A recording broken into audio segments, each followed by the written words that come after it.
Here's some timeless advice for young men from DWAYNE NOEL of Dry Creek Wrangler School.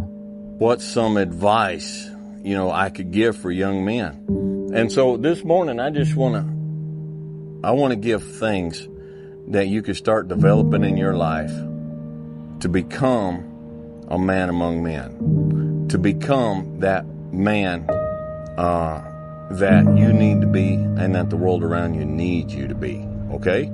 And I'm going to start out. Now, this first one is going to sound so vanilla, all right, so tapioca, so light, so nothing on the surface,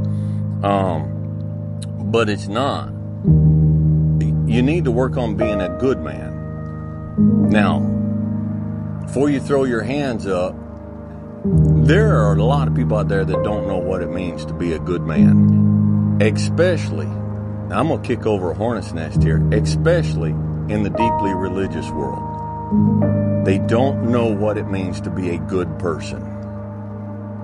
Listen to me. The absence of evil is not an automatic indication of the presence of good. All right?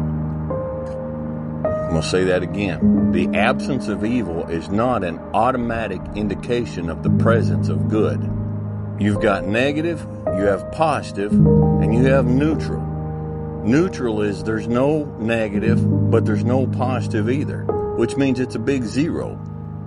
You remember studying in school negative and positive numbers? All right? Picture that graph you looked at on the page. There's -5, -4, -3, -2, -1, 0, 1, 2, 3, 4, 5.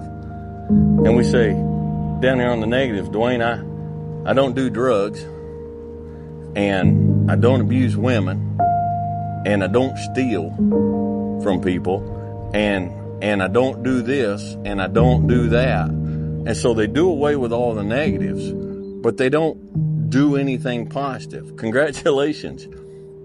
That person's a big zero. Being good is proactive. It's doing something. It's just caring about people. All right? That poor, beleaguered cashier at Walmart with the tired eyes and the swollen ankles, just look her in the eye and ask her, how are you doing today? Just somebody actually cares.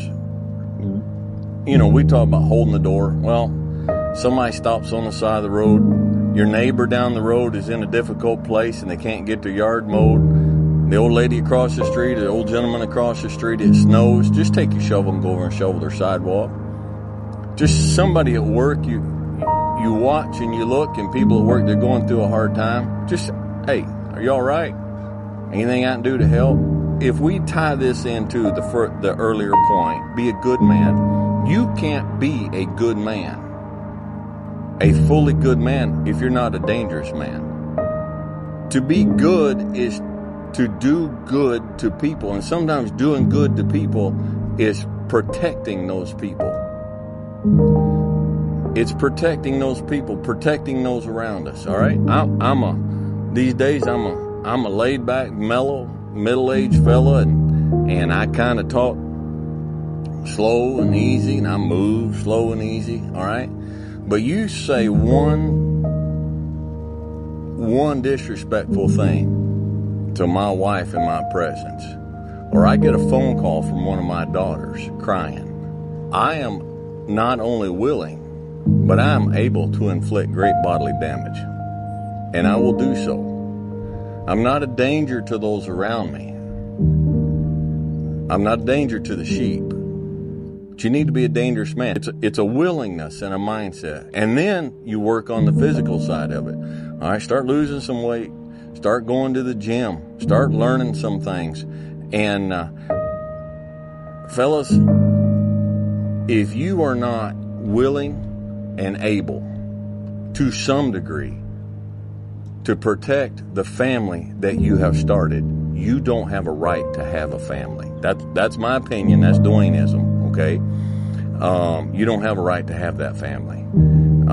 So study. These are things I'm just giving you to start, and you research, okay? Be dangerous. And lastly, be wise. Now, wisdom, it's a lifetime of study, wisdom is. And wisdom's not what you know. Wisdom is knowing how to apply what you know. Knowledge is knowing that a tomato is classified as a fruit. Wisdom is knowing not to put it in a fruit salad. You don't have to open your mouth and dump out everything that's going on in your brain. You don't have to tell people everything you know.